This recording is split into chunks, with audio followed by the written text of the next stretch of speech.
ఈ రెండు, ఒకటి నియోజకవర్గ ప్రజలు, నియోజకవర్గ సమస్యలు, భారతీయ జనతా పార్టీ యొక్క దళిత వ్యతిరేక ధోరణి, తెలంగాణ వ్యతిరేక ధోరణి పార్టీలో చేరటానికి కారణమైనవి అని చెప్పి నేను ఈ సందర్భంగా తెలియజేస్తున్నాను. భారత రాష్ట్ర సమితిని వదలడం కొంత బాధగానే ఉంది.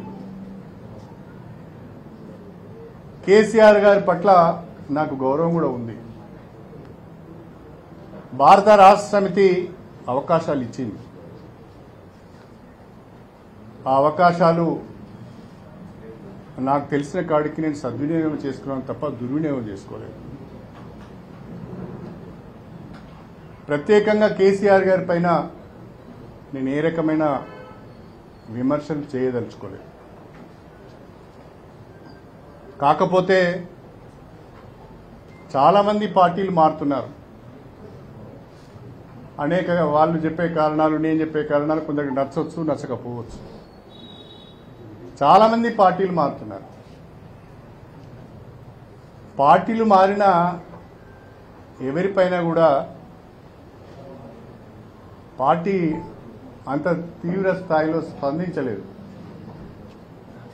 కానీ నా విషయంలో మాత్రము చాలా తీవ్ర స్థాయిలో పార్టీ స్పందిస్తున్నది. జిల్లా నాయకత్వం స్పందిస్తున్నది. విపరీతమైన ధోరణితో మాట్లాడుతున్నారు. ఈర్ష్య, ద్వేషాలు వాళ్ళ మాటలలో స్పష్టంగా కనిపిస్తున్నాయి. నిన్నటి వరకు వారితోనే ఉన్నాను, నా గురించి తెలియనిది ఏముండదు. కానీ మాట్లాడే పద్ధతి, సంస్కారం, సభ్యత లేకుండా మాట్లాడుతున్నారు. నేను వాళ్ళ స్థాయికి దిగజారి మాట్లాడదలుచుకోలేదు. కానీ ప్రజలను గమనించాలని నేను ప్రత్యేకంగా కోరుతున్నా. చాలామంది పోయిళ్ళు, వాళ్ళ గురించి మాత్రము నేనేం మాట్లాడడం లేదు. నా మీద మాత్రము అనేక ఆరోపణలు చేస్తున్నారు. మాజీ మంత్రి దయాకర్ రావు గారు అంటారు, కేసీఆర్ కుమార్తెకు 3వ స్థానం వస్తుంది అని. మరి ఇక్కడ కేసీఆర్ కుమార్తె నిలబడతలేదు, కడియం శ్రీహరి కుమార్తె నిలబడుతున్నారు. అంటే ఏం మాట్లాడుతున్నాం కూడా అర్థం కావడం లేదు. ఎక్కడ మాట్లాడుతున్నాం, ఏ స్టేజ్ మీద మాట్లాడుతున్నాం కూడా అర్థం కావడం లేదు.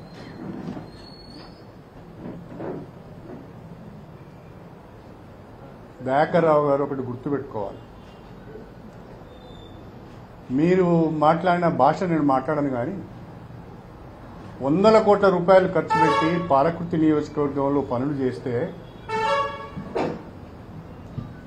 నీ మనుమరాలి వయస్సున్న అమ్మాయి చేతిలో చావు దెబ్బతిన్నావు. సిగ్గనిపిస్తలేదా? ఈ అహంకారం మాటలు, ఈ బల్పు మాటలే కదా ఇంత దూరం తీసుకొచ్చినాయి. ఇంకా తగ్గించుకోకపోతే ఎట్లా?